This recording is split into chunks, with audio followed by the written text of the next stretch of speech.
On this vote, the yeas are 427, the nays are 1. 2/3 being in the affirmative, the rules are suspended, the bill is passed, and without objection, the motion to reconsider is laid on the table. For 43 long days, the Democrats held this House and the entire country hostage. Finally, with the lights back on, this body's returning to our regular legislative session. We have a lot of work to do. My colleagues on this side of the chamber are ready and eager to get back to our urgent legislative work that we promised the American people we would do. We've got to continue lowering the cost of health care. We've got to bring down prices for American families, and we've got to finish the regular appropriations process, just to name a few of those priorities. And I wish I could say that our first order of business would be to get to those urgent priorities, but of course we're here spending time on the floor about something else. This is something we could have resolved last week when we brought a unanimous consent to pass this discharge with the full support of the body. But our friends over here who are arguing today stalled that. They objected to it, and they wanted to have this exercise instead. And that's why we say that this is a show vote. That's what this is. They're making a show of it. And it really is a shame. We have some heroic women in the chamber today. I met with many of them a while back. They're in the gallery here. They have come forward. They have shown their faces. They've used their names to share the unspeakable tragedies that many of them were subjected to, some of them when they were very young. And it is a heroic service to the country. They are seeking justice, and the justice has been delayed for too long. The Department of Justice, many years ago, should have brought these charges. It took too long to do it. And now we're in this process of making sure all the American people get the information, but we have to do it in the right way, After 4 years of Democrat control under President Biden, they were not truthful with us about a lot of things.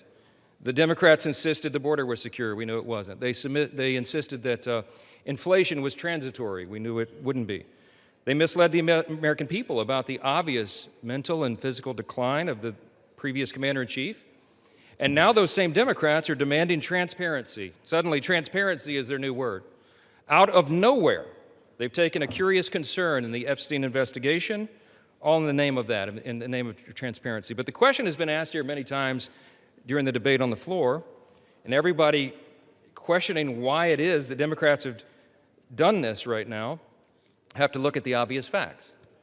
The Democrats had all the Epstein files in their possession for 4 long years under the Biden presidency.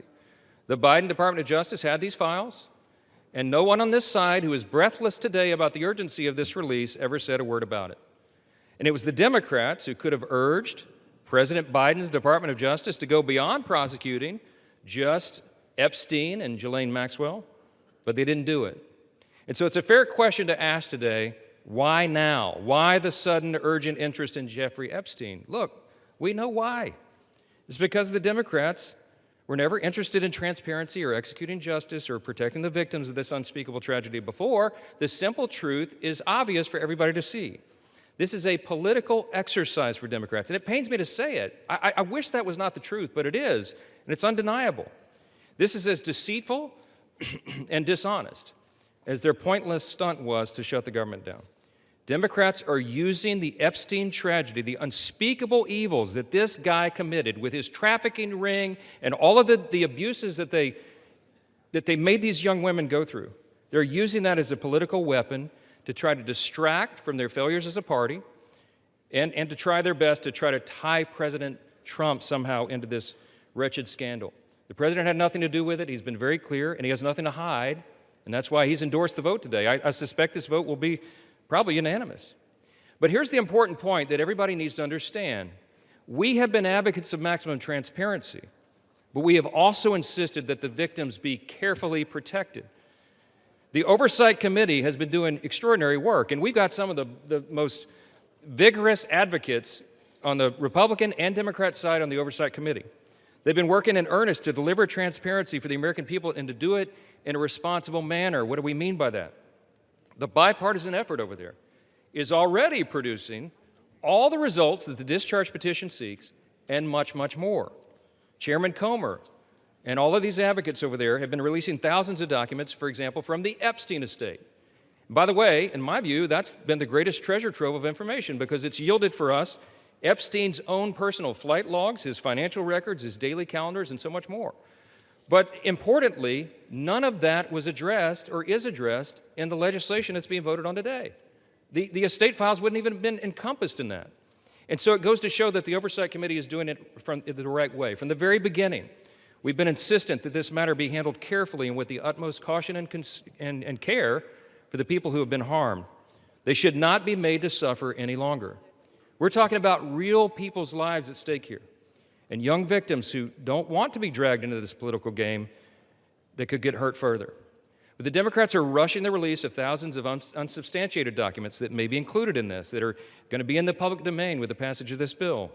And there are serious deficiencies in the legislation that I have noted at length, and Republicans have to work to address those deficiencies in the Senate if and when this legislation is advanced. I stood before the American public today at our press conference, and I explained in detail the dangers of the discharge petition. We have posted at my website, speaker.gov, a summary. The legal counsel, a small army of lawyers, put this together. I used to be a federal court litigator. Many of my colleagues who have spoken today were. We understand the dangers of how this was haphazardly drawn up. And among them, by the way, Mr. Speaker, before I forget, I seek unanimous consent to enter into this document into the record. It's on the website. It's entitled, How the Flaws of H.R. 4405 Could Re-Victimize Epstein's Victims, Create New Victims, and Damage the Judicial System. It is dated today. Thank you. And it summarizes just 5 or 6 of the major concerns. Among them, it fails to fully protect victim privacy. It could create new categories of victims. It potentially jeopardizes grand jury secrecy. It fails to prohibit release of child sexual abuse materials that are not appropriately defined in the legislation.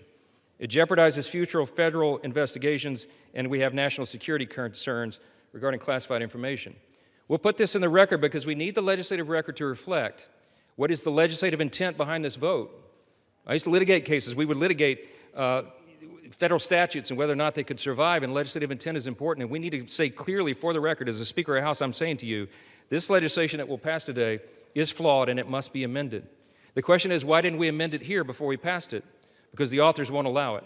Because under the rules of the House, under a discharge petition, they have to agree to consent for the legislation to be amended, and they're not doing that. So now we rely upon our partners in the other chamber to get that done, and they need to do that. The victims deserve our utmost respect. In fact, they should be saluted for their courage. And the young women who have not come forward, who are now, some of them are middle-aged women who have not come forward, also deserve our respect, and they deserve to be protected.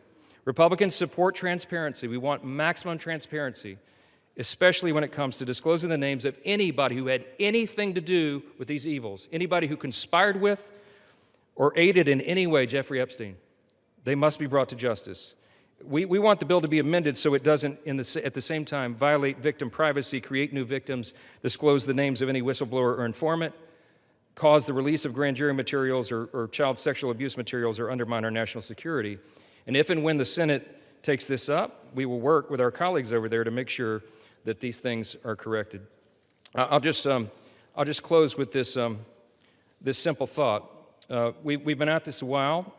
It's drug on for a while, but it's time for this to come to light. I expect that this will be a unanimous vote, and it will reflect what I think every member in this chamber, and I'll say this now, at least in recent days, every member of the chamber on the Democrat side, they didn't say anything for 4 years, but they're for maximum transparency now, and so is this side. But we want to do it in a respectful and careful manner so that we don't subject innocent people to further harm. And that has been the whole thing. I told all my members today I'll be voting yes on this, and I suspect almost everyone will. We'll send it to the Senate, and we hope it's corrected. Thank you for the time, Mr. Speaker, and I yield back.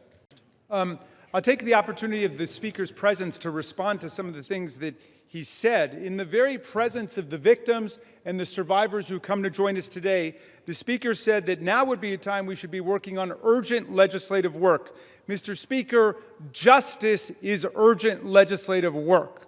The truth is urgent legislative work.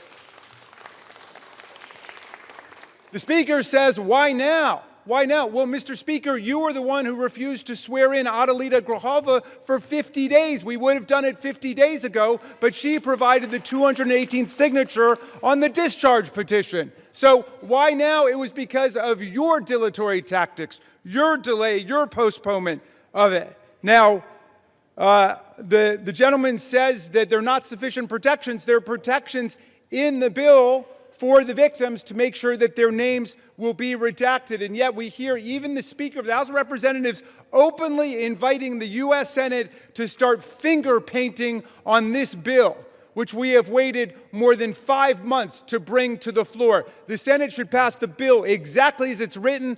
The President should sign it exactly as he said he would when he finally changed his mind. And the Epstein file must be released. Moreover, if the President is serious about what he's saying, he's got the power to release the Epstein file right now. Nobody's stopping him. It's within his possession. It's within his control. He can release the whole thing, and he can redact the names of the victims and others who are innocent in this process. Mr. Speaker, Speaker Johnson said that these are unspeakable evils.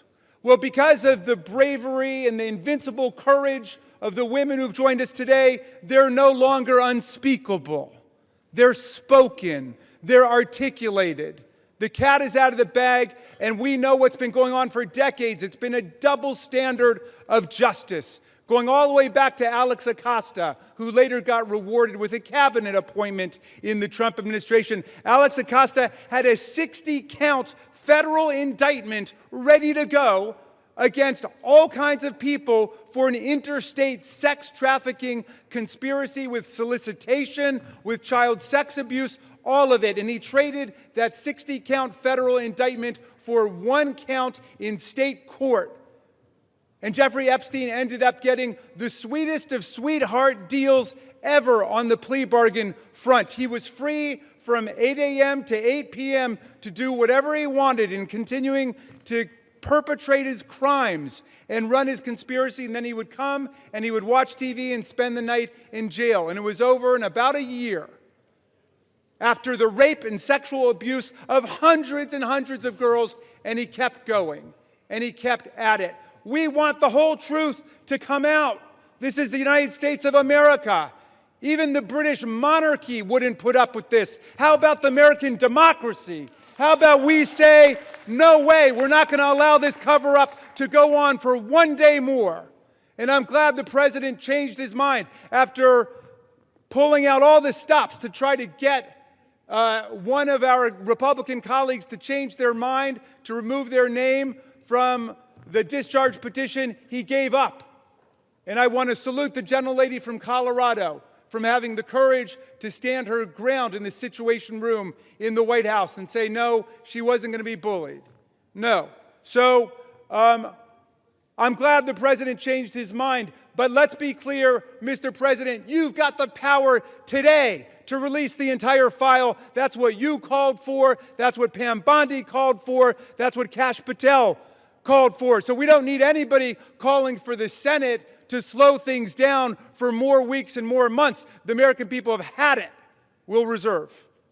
Gentleman reserves. Gentleman is reminded to direct your comments to the chair and not your colleagues. Gentleman from... Subscribe to One India and never miss an update. Download the One India app now.